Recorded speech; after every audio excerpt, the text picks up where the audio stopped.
Testing mic 1212. Hit the record button. Money. What does it mean to you? I'm sure you have heard the phrase, money makes the world go round. It makes sense because, come to think of it, there is not a single day people do not think about it. Money is at the center of our problems. And as so, within a blink of an eye, money can fix most of our problems, or can it? But wait, isn't money just a sheet of paper? If so, then why does it control many aspects of our lives? Our daily activities are undeniably revolved around money, at least for most of us, unless you're some dude who lives in the middle of nowhere. Join me as we discuss the untold truths about money. Part 1. Long before money was invented, there was the barter trade. You know, the type of trade where if you had something I wanted and I had something you wanted, all we had to do was to exchange them. Sounds so easy, right? That's for the most part. But there was a problem. If I had a bag of peas, but needed a jar of jam, I would need to find someone who had a jar of jam and needed a bag of peas. This wasn't as easy as it seemed, and so of course the troubles with barter trade proved tiring, confusing, and inefficient. Just imagine the kind of hassle you would have to go through just to put food on your table.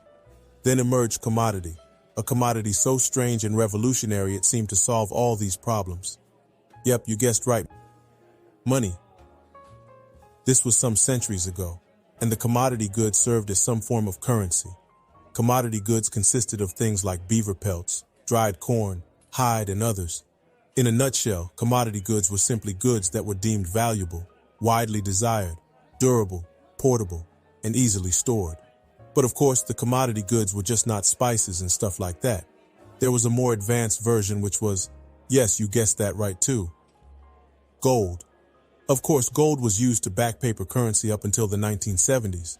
During those times, if you, yes, you listening to me right now, and I, had much, we could preferably trade in gold because, unlike the other desirable goods, gold, as you know, is precious merely because who does not want it? I mean, it's shiny and all. Though you cannot possibly eat it, it is pleasant in the eyes of people. Of course, it is a beautiful rock, and so per perceptions, gold came to serve as a token of wealth, the same way you think of money. But the truth is that the relationship or the perception you have about money and gold equates to its value. Well, that's not entirely true, I must admit. This rule only applies to some things. But I digress. Let's stay on topic. As gold grew scarce, a new type of money developed, which is fiat money. This kind of money did not need the backing of any physical commodity. Instead, its value was set by the supply, demand, and people's perceptions about its worth, mostly after the gold system was abolished. But that's a whole topic I have brewing in the pipeline. And so, for instance, economies were growing based on producing things that were valuable to itself and the other economies. In this sense, the stronger your country's economy, the stronger its money would be perceived. Today, money's value is determined by purchasing power as dictated by inflation. This means that if your country's currency is perceived to be having great value, it increases its power by the number of things the currency is traded with. This perception about a currency's worth is the reason why countries cannot simply print money to create wealth. Well, except most do. The name of the chief architect starts with U and ends with A. Anyway, money is created by your desire for them, its interaction between real and tangible things, and your faith in its value. Just like any other thing you desire, money has power because we want it. After all, it can get us our desires. And more so, it has the power to divide our world into the haves and have-nots, and those who have so much of it have so much power. There is no such thing as too much money, because the truth is, you and I never seem to get enough of it. Think about it. You always want more money, isn't it? So far as there's human desires, of course, there will be never enough money, unless you are Mansa Musa. And so I ask again, what do you think of money? Yes, I'm talking to you. Yeah, you. Do you need a minute to think about it? You know, money means many different things to different people. Regardless of what you think, I bet you would agree with me that money is not just money, at least not just the paper we see. What if I told you money represents power, love, and joy? Think about how you feel when you are expecting money, or how you feel when you earn or receive money. The feeling when the alert hits the account. Is it joy that you feel, or is it pain? Apart from money being a medium of exchange, money to you may be linked to complex emotions, feelings, and behaviors. These feelings, behaviors, and emotions you may have about money may be linked to your experience with it, the things you have been taught about money, or the things you have seen for yourself. These feelings, emotions, and behaviors you have about money manifest themselves in your attitude, expectations, and the perceptions you have about money. Now let us go down memory lane. What kind of environment did you grow up in? And what did the people in your community say about money? What kind of food and clothes did you have? Did you live with the extended family? Or it was just you, your parents, and siblings in the home? Or like me, were you a latchkey kid? What kind of house did you live in? Was money easy to come by? Was it a problem? This and many more questions build up your perception of money. Let's try this again. Now a different turn. At what stage did you realize that some people have more money than others? Now how did you feel when you finally realized that some people have more money than others? Perhaps you realized also that the haves and have-nots have different perceptions and rules about money. Perhaps you also realized that these people on different levels of income also have different ways of managing money and different things that are of great value to them. And so, I ask, what have your experiences, environment, and perceptions influenced you on what you think of money? Maybe to you, you perceive money as just all what you can do with it, or it is what you use to measure your identity and self-worth. Or maybe to you, it is not just about your self-worth or even what you can do with it, but rather, when you hear about money, or when you see money, all you think of is just money, or maybe money makes you just feel better about yourself. The same way having no money makes you feel powerless. Or maybe to you, it is the root of all evil. In every typical human relationship, money is not always the good stuff. Sometimes money is also the source of conflict. A penny for your thought. How many people have you fought with because of money? Or wait, how many people are you no longer friends or not on good terms with just because of money? Let's face it, money does ruin a lot of relationships. Êtes-vous d'accord? Let us talk about money and how it affects our spending patterns. I have already told you that our perceptions influence the way we behave when we have money, as well as when we do not have any. You may be wondering how paper money can influence our actions. Well, there is this fact. Some people can effectively manage their expenditure. Some people even go as far as accounting for every single amount of money that goes into their expenditure. With some, they like to cover current expenses and also save some. You have probably heard that being in debt is a bad thing. But is it? What does it mean to be in debt? When you have a debt, it means that you have borrowed money to pay back later. But does that make it bad? Though you would have to pay back the money you've borrowed with interest rates, of course. Rushing and saving up to buy something which might probably increase in price because of inflation does not make sense. Loans increase your net worth and boost your earning potential. And the icing on the cake, with more caution on the number of liabilities you take, you get to buy things you probably cannot afford, but in dire need of. You must have also heard that it is normal to have a lot of debt. Let me stop you right there. It is most definitely not. Confused? Here, let me explain. The thing is, large amounts of debt can potentially hurt your financial future by preventing you from growing your wealth. Let me explain more. By huge amounts of debts, what I mean is that you have student loans, a car loan, a mortgage, and a maxed out credit card all at once. Now, this is what a situation like that is going to do. When you have all of these debts, more of your income goes to the payment of these debts, mostly the interest. And so the result would be that you would not be able to save up for the future. Once you pay the monthly portion for the loan, you would have to eat and buy other essentials, and so there would be barely enough to save anyway. Now hear me out. Instead of taking more debt, you could take the other option. What comes to mind? Yes, use sinking funds to put money aside for your wants and needs. You can also cash flow specific items to avoid adding up to your piling debts. And one last thing, you could avoid lifestyle inflation because, come on, do you need to buy the latest phone? Instead, you could stick to spending based on what you need, and your future self, you thank you. One thing you must have probably heard could also be that slashing your expenses is the only way to save more money. Come on. I mean, it is good to be tracking your spending pattern and using a budget to manage debt and boost your savings. But slashing your expenses? No.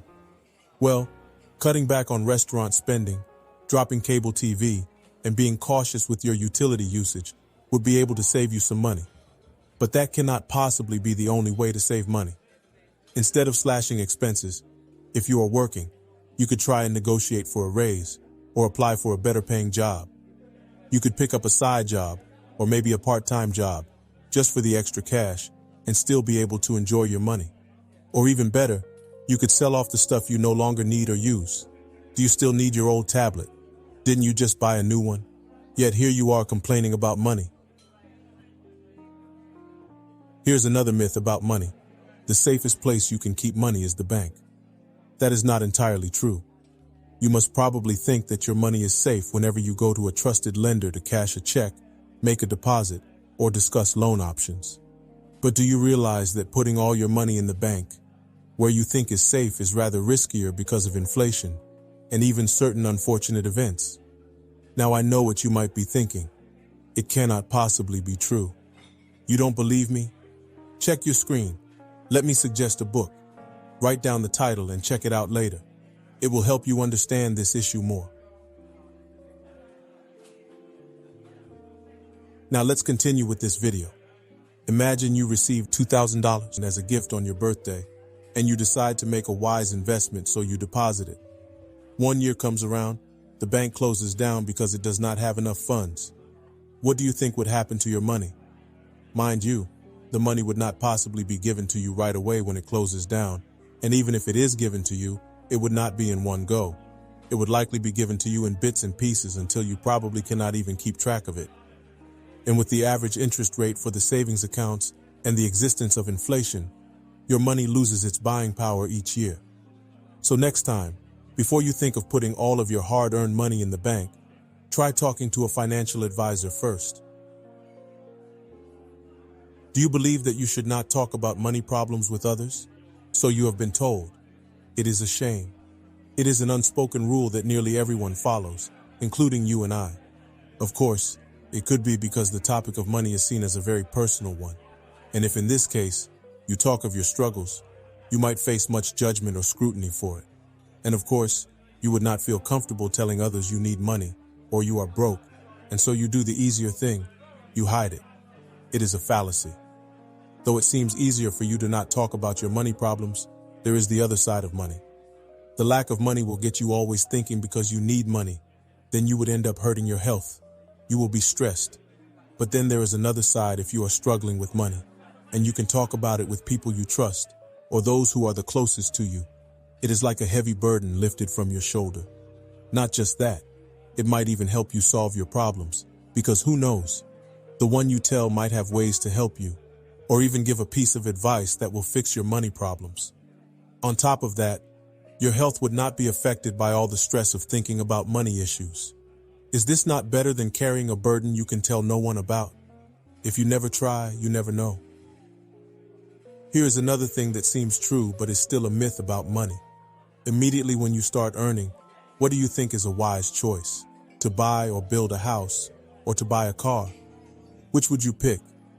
Most definitely to buy a house, right? Well then, why is this on the list of the myth about money?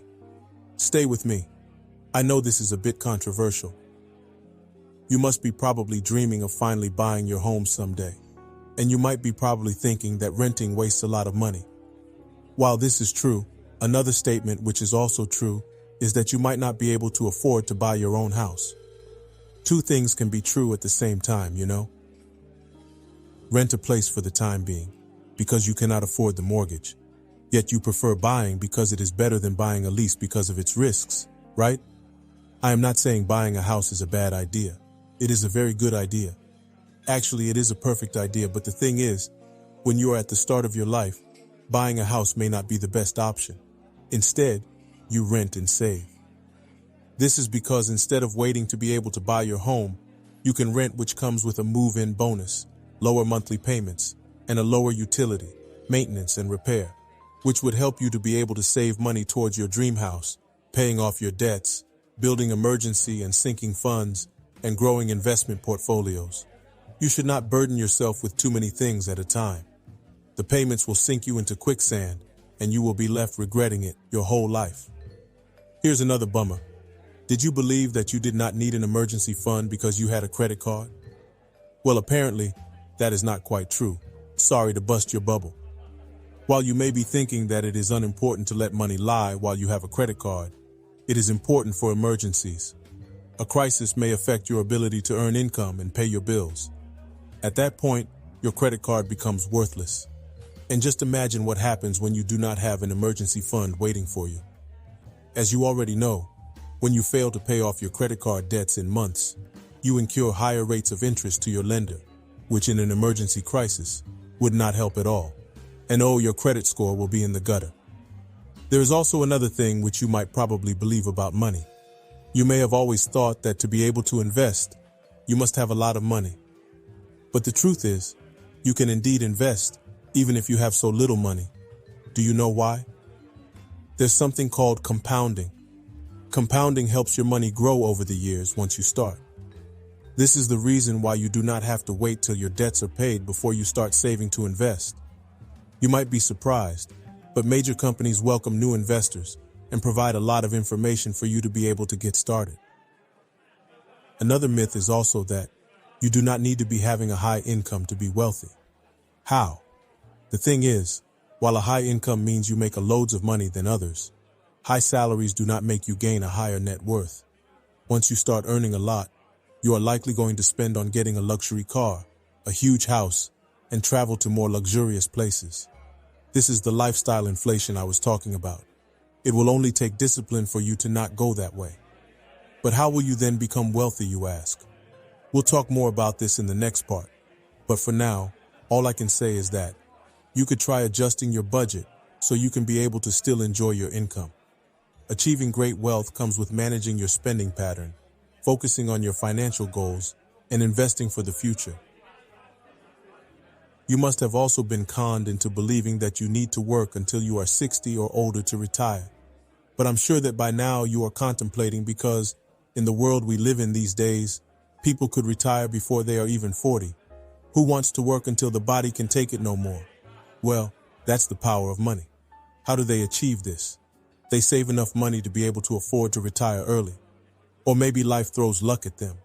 But you should not lay your hopes in getting lucky in life. You must attract it. You don't sit in your mom's basement all day doing nothing and expect to get lucky. You must have also heard that you do not need to have a will or estate plan unless you are rich or have children. That is another lie. The thing is, when you do not lay plans, those you would like to give away your assets to may never get them. I know most of us do not want to hear about death, but the reality is, one day, which is coming, when you die before making such plans because you are probably waiting to have children, build wealth, or get some more property, your assets might go to the wrong person or even the government. When the unfortunate happens, you would die in intestacy. What does this mean? Well, it means that instead of those closest to you handling your belongings without beneficiaries, an administrator would be assigned to distribute your assets, which may not be what you would have wanted. Maybe you also have long known that life insurance is just for wage earners. You may also be thinking that people only get life insurance so they can be able to protect their loved ones in case they die. Or you probably think that life insurance is the salary of someone who passes away. And though most of your assumptions are true, and of course, life insurance has the capacity of relieving some of the financial burdens a loved one may have left behind, it is not just for the wage earners. You can have life insurance, even if you earn no wages. It is important for you to also understand that insurance of life can be essential for stay-at-home parents because it protects them. There is this myth about money too, that when you have worked so hard to get it, you deserve to buy yourself all the nice things as a reward. I bet you have been doing this. Though there is nothing wrong if you feel the need to reward yourself for your hard work. But with this kind of mindset, you may spend on the most expensive things. Let's say, you worked so hard on a project and earned millions, and there is this expensive latest model of Lamborghini, So you feel you can buy that as a reward for your hard work. You have earned it, you think to yourself. But how much are you going to spend each time you do such impulsive buying, just because you've earned it? In the end, you would realize that you are not spending on the things you need. Instead, as a reward, you could weigh your wants against your needs, set up a sinking fund to save for something you want to buy, or even add the item to your budget. And most importantly, do all you can to avoid going into debt as you resort to reward yourself. In that way, your future self will thank you. You may have also long known or thought that you need to work with a professional to be able to manage your finances. But hold on, not so fast. This is also just another myth surrounding money. You do not actually need a financial advisor to be able to manage your finances and expenditure properly all the time. I mean, there is nothing wrong if you hire someone to manage your money for you. It is actually a good idea, but this good idea doesn't also mean you necessarily need it, or you even need to skip playing an active role in understanding your current and future finances. You don't believe me? Ask T-Pain. You, like many others, may have always thought that investing is so hard that you need someone to take on the initiative for you. But most of these financial services charge heavily. And though there are many excellent financial advisors worth paying that much, there are other options where you could grow your money and avoid heavy payments. For starters, you could read many financial books or listen to financial audios which can help you start your investment journey. If that is hard to do, you can also hire a fee-only financial planner. It is also important to note that you most definitely do not need to trust all of your financial planning to someone else. You can take it on yourself if you educate yourself about it. There is this myth about money you would most likely believe if you are on the other side of the coin. Maybe you do not have so much, but what do you think of those who have so much? You are probably thinking that they are living really happy lives because they have so much money. But is that true? Look much closer. Do you still believe that? I mean, isn't it so nice if you could be able to afford all you have ever wanted, get all you need, and still be able to save and even retire early? Is that not a dream come true? And would you be happy? Then why is it that this is just a myth? Time to wake up, my friend. Why are there so many unhappy, wealthy people? I mean, they have everything, don't they?